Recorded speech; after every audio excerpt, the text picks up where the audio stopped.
Então, dor no baixo ventre menstrual, que são as maiores queixas que existem hoje, as maiores indicações de obstetrícia. E fiquei feliz de poder estar participando com vocês nesse 18º Congresso da FLAUS, da Federação Latino-Americana. Qual a definição de dor? Dor é o sistema mais desafiador que o profissional enfrenta. A dor é uma resposta resultante da integração central de impulsos dos nervos periféricos ativados por estímulos locais. Trata de uma experiência sensorial e emocional desagradável associada a uma lesão real ou potencial ou referida. Nós podemos dividir a dor em aguda e crônica. A dor aguda tem início súbito, aumento abrupto e intensidade de curta duração. E o que nós entendemos por uma dor crônica? Ela tem que ter mais de 6 meses de duração. E, localizada na pelvis, suficientemente intensa para provocar uma incapacidade funcional e exigir cuidados médicos. Não é naquele pequeno desconforto que nós vamos caracterizar uma dor crônica. Interessante quando a gente fala de pelvis, né? E esse aqui é um assunto muito comum na solicitação de exame. Nós temos a pelvis maiores e temos a pelvis menor. Quando se pede um ultrassom de abdômen superior, está se pedindo o exame também da pelvis maior, que é limitada pela crista ilíaca. Quando se pede ultrassom de abdômen total, nós estamos pedindo abdômen superior mais abdômen mais a pelvis menor, mas tudo por via abdominal. É muito comum dizer, olha, eu fiz exame de ultrassom de abdômen total, me pediram para ver a próstata, eu não vi. Tem que ver. O abdômen total tem que ver. Quando nós falamos de pelvis, ultrassom pélvico, nós estamos falando dessa área que nós vamos investigar. E nessa área nós temos sistema genital, parte inferior do trato intestinal, bexiga e parte dos ureteres.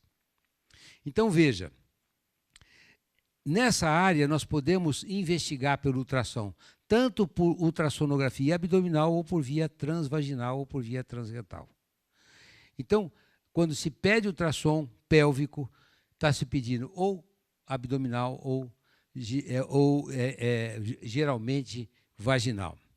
Mas é importante que nós saibamos que todos esses sistemas podem ser responsáveis de dor. Então, a dor pode ser de origem obstétrica, pode ser origem ginecológica, geniturinária, música elétrica e gastrointestinal. Então, é muito importante que nós tenhamos esse universo que se encontra na pelvis.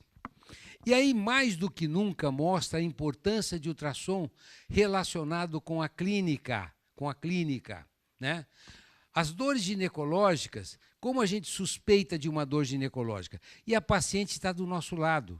A dor ginecológica, ela pode ser cíclica ou acíclica. A cíclica tem relação com o ciclo menstrual. A sua dor, Dona Maria, tem relação com o ciclo menstrual? Tem. Então, nós automaticamente estamos imaginando que é de origem ginecológica. E aqui nós temos uma gama enorme de etiopatogenia, dismenorreia, ovulação, endometriose, adenomiose, DIU, leiomiomatose, patologias endometriais e malformações obstrutivas. As dores acíclicas ginecológicas, nós temos as dores inflamatórias pélvicas, que nós vamos dividir entre aguda e crônica. As agudas, facilmente detectável, porque vem acompanhado sempre de febre, certo? As varizes e congestão pélvica, que é outro assunto muito discutido, podemos dar diagnóstico de varize ou não, aderência, até onde o ultrassom pode ajudar, cisto ovariano hemorrágico, torção anexial, ruptura de cisto ovariano e dor pélvica não ginecológica. Então, veja vocês, o que seria uma dismenorreia? A dismenorreia é uma das situações mais frequentes. Nós temos a dismenorreia primária e secundária. Chega uma adolescente para vocês, ela teve a sua menarca. Assim que ela teve a menarca, ela entra na puberdade. A primeira fase da puberdade, ela tem uma alteração menstrual, não tem cólica menstrual, mas ela tem um distúrbio, ela tem acne, ela tem uma característica de virilização. Geralmente, o ovário são policístico. Nós vamos ver o LH, o dobro do FSH. O colega manda fazer ultrassom e nós, pelo conceito de 2003, dava o diagnóstico de síndrome de ovário policístico. Voltava para o clínico e entupia ela de anticoncepcional. O que ele estava fazendo? Através do nosso diagnóstico, ele estava fazendo um processo iatrogênico, calcificando a epífise dela, e ela parava de crescer. Hoje, pelo consenso 2013, mudou. Qual é o papel do ultrassom no ultrassom da adolescente e da adulta com relação ao ovário policístico? É uma dor, e a partir do momento que ela entra na puberdade tardia, ela começa a ter dor porque ela começa a ter um aumento de produção de endometrial de prostaglandina.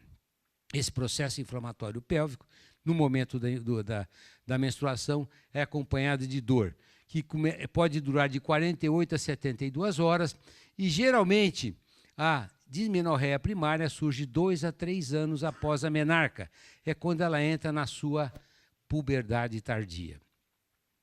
A dismenorreia secundária, essa não, essa paciente tem dor depois de 30 anos ou depois de um filho, tem que pensar em dismenorreia secundária. E as causas mais frequentes é a adenomiose. A colocação de DIU também. Então, veja, a adenomiose, veja, 10 a 20% das mulheres e 60% após 40 anos. Esse é um dado muito importante. É um dor tipo dismenorreia, progressiva, algumas vezes ela vem acompanhada de irregularidade menstrual e dor à relação sexual, né? Geralmente, nós consideramos 3 marcadores como pode corresponder a uma adenomiose. Quando vocês tiverem um útero globoso, ou tiverem uma assimetria de parede, ou vocês tiverem uma distorção estratificada do miométrio, isso acontece em 75% das pacientes com adenomiose, ou vocês tiverem cistos endometriais ou miometriais, quando vocês tiverem uma perda do endolise, a definição entre miométrio e endométrio, ou vocês tiverem estrias, se nós tivermos 3 marcadores desse, nós podemos dizer que nós estamos frente a uma imagem que pode corresponder à adenomiose. Nós não somos patologistas, mas nós temos que indicar ao nosso colega, que é o nosso cliente, que é o colega médico, que nos pediu a informação, que aquilo pode corresponder a uma adenomiose.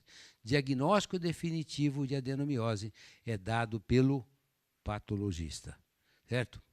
A endometriose, eu fiquei até com vergonha, porque o Leandro é um grande expert na área de endometriose. 3 a 10% das mulheres, na menacme, 30% das mulheres com infertilidade e 70% das mulheres com queixa de dor pélvica crônica. Eu acho que seria necessário sempre nós fazermos a investigação de endometriose. Qualquer exame que nós fizermos, simples com os deslizamentos do transdutor, nós podemos ter uma suspeita de endometriose. Tendo a suspeita, fazer a investigação adequada. Os locais mais comuns são ovário, ligamento útero-sacro, tuba, escavação retrouterina e ligamento largo. Veja que é uma área bem adequada para avaliação do ultrassom transvaginal. A tríade é dismenorreia, secundária, progressiva, com dispareunia e com profundidade. Os endometriomas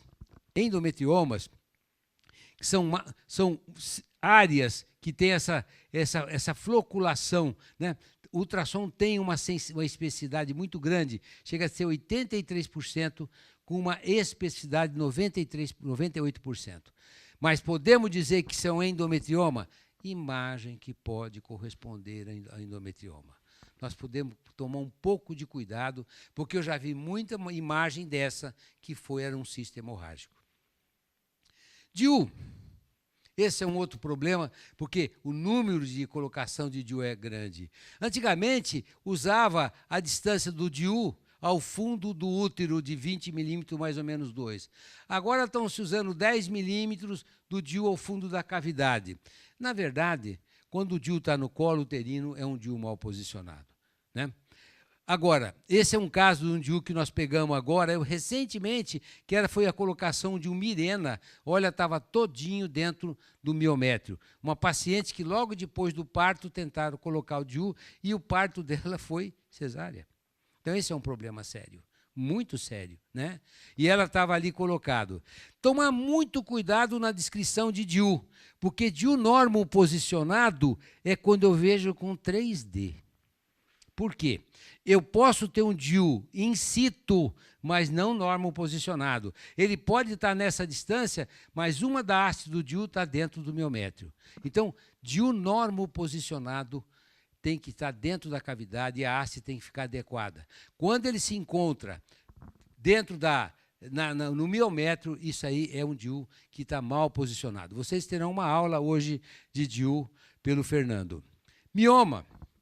Veja, 20 a 25% das mulheres até 40 anos, nas negras tem 10 vezes mais. Mas a presença de mioma tem dor pélvica tipo dismenorreia, cólica no período menstrual. Cólica no período menstrual, temos que achar cólica relacionada com o ciclo menstrual, nós temos que imaginar que estamos frente a um problema ginecológico. É secundária, mas pode ser assintomática também. Esse é um caso muito interessante. Todos nós sabemos que o leiomiosarcoma, ele aparece a partir da década de 50, década de 60. Isso é uma menina de 32 anos, uma dentista, que veio com uma história de mioma, miomatose uterina. Essa paciente, ninguém imaginava, ela veio para a gente fazer um tratamento, porque ela queria fazer uma miomectomia para a preservação do seu útero, para ter a sua reprodução mantida. E qual foi a surpresa? Na primeira fragmentação que foi feita por via de por histeroscopia, esse material era um leiomiosarcoma, não era um mioma. Então, muito cuidado em miomatose uterina. Imagem nodular que pode corresponder ao mioma, porque a imagem nodular mais frequente na cavidade uterina é mioma. Mas dizer que é mioma, miomatose, só o patologista, né? E a Febrasgo, ela recomenda que devemos avaliar a cada um trimestre. Se aquela imagem teve um aumento mais de 25%, imaginar que tem atipia. Então, quando desenharmos o mioma, desenhar todas as áreas do mioma e todos os volumes dessa área nodular, porque temos que investigar sempre a evolução dessa área nodular.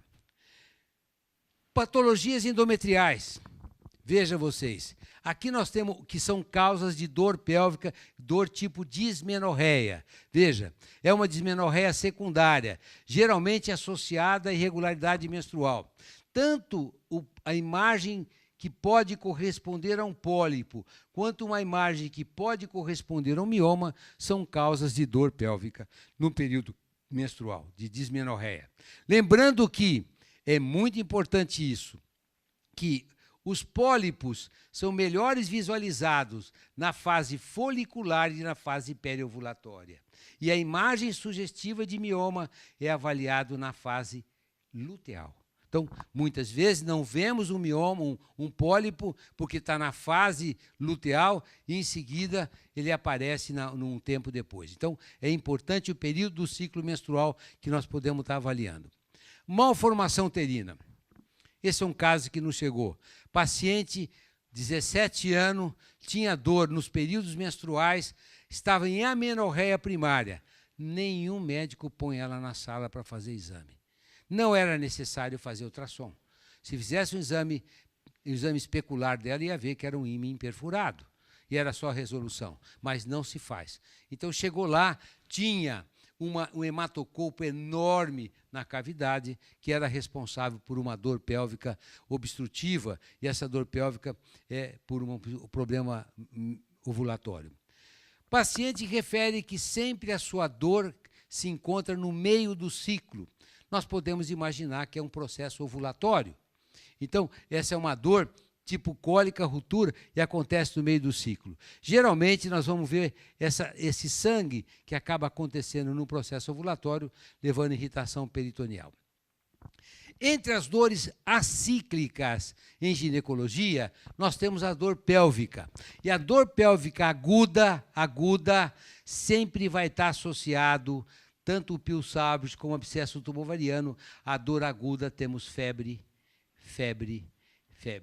Por isso, nós estamos com a paciente ao lado, ela está à nossa disposição, e quanto mais nós conseguimos informações, porque, infelizmente, a paciente chega com a solicitação ultrassom pélvico, sem nenhuma informação, e nós temos um momento adequado de fazer uma pergunta para ela, se ela tem febre, se ela não tem febre, se ela tem corrimento, se ela tem infecção ou não. Né? Então, esse é o papel. A dor inflamatórias crônicas, elas são mais visualizadas. Geralmente é acompanhado do hidrosalpis, onde vocês vão ver essa formação tubular toda trabeculada. Varizes. Vamos fazer diagnóstico de varizes? Tem varizes, não tem varizes? Recentemente eu dei uma aula sobre varizes. Hoje reconhece que varize, quando eu tiver um tamanho, uma dilatação acima de 7 milímetros, podemos falar que é uma varize. Eu já tive paciente, eu sou de uma época de formado de muito pouco tempo atrás, eu me formei há 48 anos. Né? Então, naquela época, nós fazíamos o famoso cote castanho. Muitos de vocês nem sabem o que é. O senhor deve saber, né? Também não, é jovem demais. Então, veja, está enganando a sua careca. Bom, então veja, naquela época, nós fazíamos uma cirurgia, era uma denervação do plexo sacral e ligadura de todos os vasos venosos que tinham. As mulheres continuavam sempre com a dor pélvica, não parava nada. Então, não resolvia. Então, hoje, nós sabemos que tem a dor pélvica por varizes, nós temos até pacientes com história de incontinência urinária por varizes pélvicas. Né? E elas têm dor quando está numa posição ortostática, essas pacientes têm dor numa relação, é uma dor profunda. Geralmente, o que recomenda é que ela faça uma fisioterapia para melhorar a dor. É possível fazer diagnóstico de aderência? Não é fácil. Mas o que é que a paciente nos refere? Doutor, desde que eu operei, eu tenho dor. Então, nós vamos relacionar, a partir do período cirúrgico dela, que ela tem dor. Se, por sorte, nós pegarmos uma alça dilatada, toda com hiperperistaltismo, a ultrassom real time, nós vamos dizer que isso pode ser um pinçamento, né? Pode ser um processo de aderência. Mas vamos sugerir que possa ser. O que é muito difícil uma mulher que teve uma cirurgia pélvica, um abdominal, que não tem um problema de aderência. Cisto hemorrágico ovariano. A dor pélvica é intensa e ele pode ter características os mais variadas possíveis, desde de uma ecotextura sólida, quando o coágulo ocupa toda a cavidade, até o momento que o coágulo vai se organizando.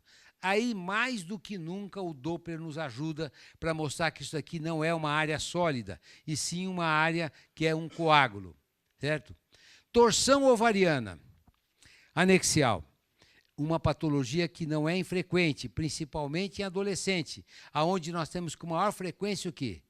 O cisto dermoide, certo? Então, o que nós vamos ver de cara? A paciente tem uma dor aguda, ela está com um abdômen agudo, geralmente, como o primeiro vaso a ser pinçado é a veia e logo em seguida é a artéria, esse sistema vai ganhando volume e acaba ficando uma massa toda disforme na região do fundo de saco e o útero fica nadando na parte superior. Isso é uma imagem que lembra muito com um quadro clínico de abdômen, um quadro de torção abdominal. E essa situação é mais frequente nas meninas que têm cisto dermoide. Ruptura de cisto ovariano. Esse é um caso que foi, inclusive, com o doutor Adilson, quando estava lá comigo, depois ele me desprezou, e tinha mais de 300 ml de soro de sangue nessa cavidade. Ela tinha um cisto hemorrágico ovariano, e essa paciente precisou o processo ovulatório, ela foi para a cirurgia, e veio com caso de abdômen agudo. E não adianta, paciente chega para vocês, abdômen agudo, o clínico manda para fazer ultrassom. E aí, muitas vezes, vamos ter problema na assistência, que nós podemos ter uma complicação durante o período do exame. Obstétrica. Nós temos o que? As contrações, nós temos a prenese ectópica, abortamento, a doença trofoblástica, o descolamento de placenta, ruptura uterina, trabalho de parto e dor pélvica. Uma das coisas importantes e que é comum principalmente no primeiro trimestre são as contrações localizadas do útero. Como nós podemos diferenciar de um mioma intramural? O Doppler é uma ferramenta fantástica nessa hora. Geralmente o mioma tem essa vascularização peritumoral, enquanto a área que é uma contração localizada, porque muitas vezes tem um tempo longo para essa contração se desfazer, o Doppler nos ajuda no diagnóstico. Prenese ectópica que tem aumentado cada vez mais. Vamos ter uma aula de prenese ectópica. 2% da população, aumentado principalmente em função do aumento da reprodução assistida, né? É uma tríade de dor pélvica, geralmente unilateral progressiva. Muito incomum. Eu me lembro, na minha época que eu me formei, jamais eu imaginaria de uma prenese ectópica íntegra. Sempre imaginava uma prenese ectópica rota. Ultrassom é possível avaliar a prenese ectópica íntegra. E mais, observar que o embrião está vivo, fazer a embriorredução e, em seguida, fazer o quê? Fazer o tratamento conservador com metrexate. Então, é possível. Isso foi possível com ultrassonografia. Encontrar uma prenese ectópica íntegra e fazer um tratamento conservador com quimioterápico. Abortamento. Esse caso eu carrego sempre comigo. Paciente chega grávida, com sangramento no clínico, ele não faz o exame adequado. Qual o primeiro exame que ele tem que fazer? Ver a origem do sangramento. É colocar um espectro para ver onde é que está saindo o sangue? Não. Ele pede ultrassom. E aí ela chega com aquele sangramento, com cólica, e nós chegamos lá, fomos fazer, ó, abortou lá na sala de exame. É um problema, porque nós não temos toda a ferramenta adequada para poder fazer a revisão da cavidade. E para pedir para que faça uma remoção dessa paciente com SAMU, Medicar ou Companhia Limitada, é um problema. Então, paciente que tem urgência obstétrica não tem fila. Chegou, tem que fazer para não ter uma situação como essa, né? A dor é tipo cólica, sangramento vaginal, né? E muitas vezes, uma das coisas que se pede muito é depois ter tido um aborto ou uma curetagem, se ela está totalmente, ela continua com cólica, se ela não está limpa, se não tem mais nada. Se a espessura do endométrio é acima de 15 milímetros, 1,5 centímetro, nós já podemos dizer que tem material. Neoplasia trofoblástica, geralmente 40% está associado com hiperestimulação ovariana, acontece 1 para 1.200 para 1.500, a dor pélvica está presente, sangramento vaginal, e hoje fazemos diagnóstico antes mesmo de ter aquele aborto molar que nós temos. Descolamento de placenta normalmente inserida, o paciente tem uma dor contínua, um útero hipertônico, tem uma clínica exuberante. Algumas vezes ela tem, inclusive, um óbito já fetal. Nesse caso, o ultrassom permite avaliar se esse descolamento é retrocorial ou retrobasal, e sendo retrobasal é muito mais grave que o retrocorial, já começa a dar uma pista da gravidade. Além do mais, um trabalho de 1889, mostrando que se esse hematoma é menor que 35 milímetros, tem um bom prognóstico. Mas se esse hematoma é maior do que 50 ml, tem um mau prognóstico. Mostrando que o ultrassom é possível a gente ver essa imagem, e o ultrassom conseguiu ver áreas de descolamento de placenta onde a paciente não tem clínica, área de descolamento de placenta e a paciente tem clínica e feto vivo, área de descolamento de placenta e a paciente tem clínica e feto morto. E as condutas variam em função dessa situação. Esse é um caso de dor pélvica não obstétrica. Essa paciente ela tinha 16 semanas, ela tinha dor abdominal, estava sendo usado uterolítico, estava sendo usado progesterona e, por sorte, fizemos um ultrassom transvaginal e vimos que ela tem o quê? Um mioma na região cervical. Vocês sabem que hoje, como as mulheres cada vez mais estão virando médicas, né, elas estão querendo ter filho com 35, 40 anos, não é o seu caso, Glaucio, né? Então, veja, o que está acontecendo? 10 a 12% das mulheres têm mioma e gravidez.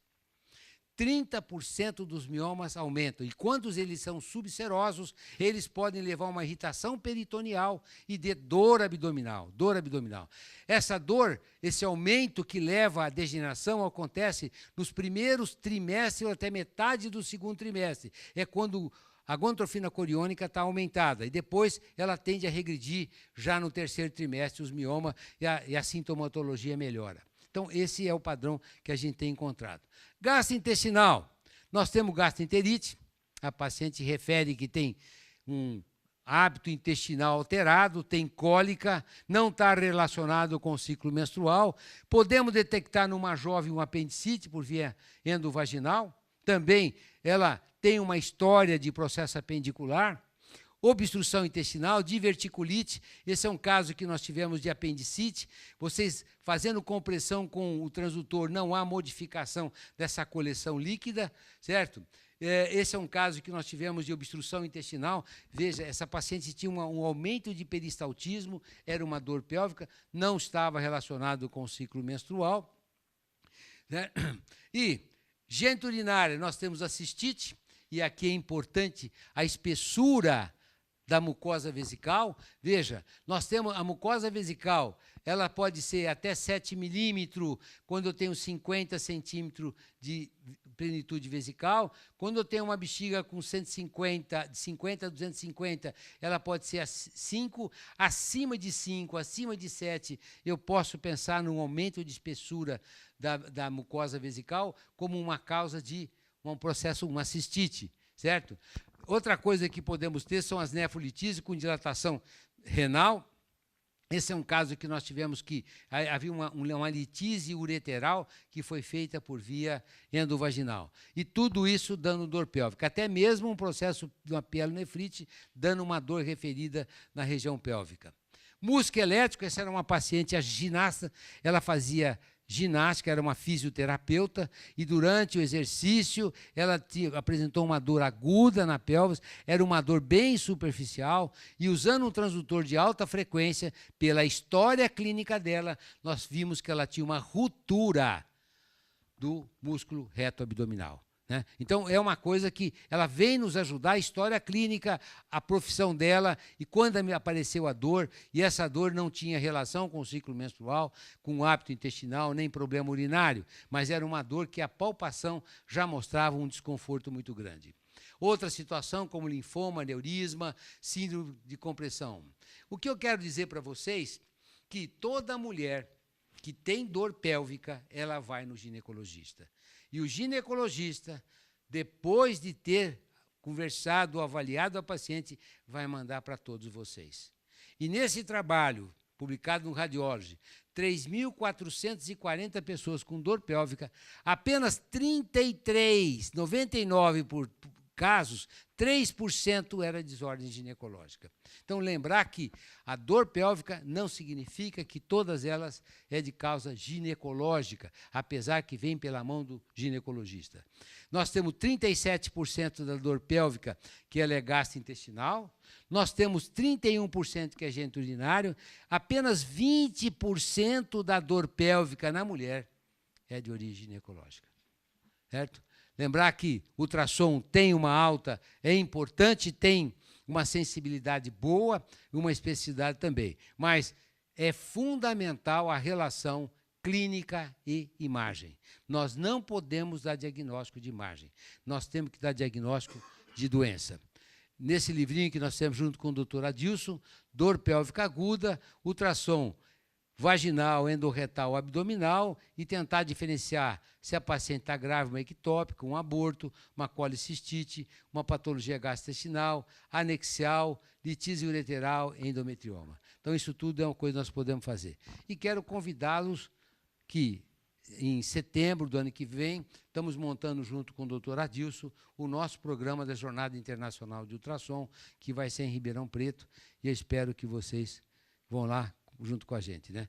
Não é só Ribeirão Preto, não é só Chopes, todo mundo pensa nisso, né? Ribeirão Preto tem 12 institutos de ensino superior, nós temos 120 estudantes universitários, 9% do PIB de Ribeirão Preto vem dos estudantes universitários. O PIB de Ribeirão Preto é 40 bilhões. 9% são de ensino. Então, tem chopp sim, mas é um bom centro de ensino. Obrigado pela atenção de vocês.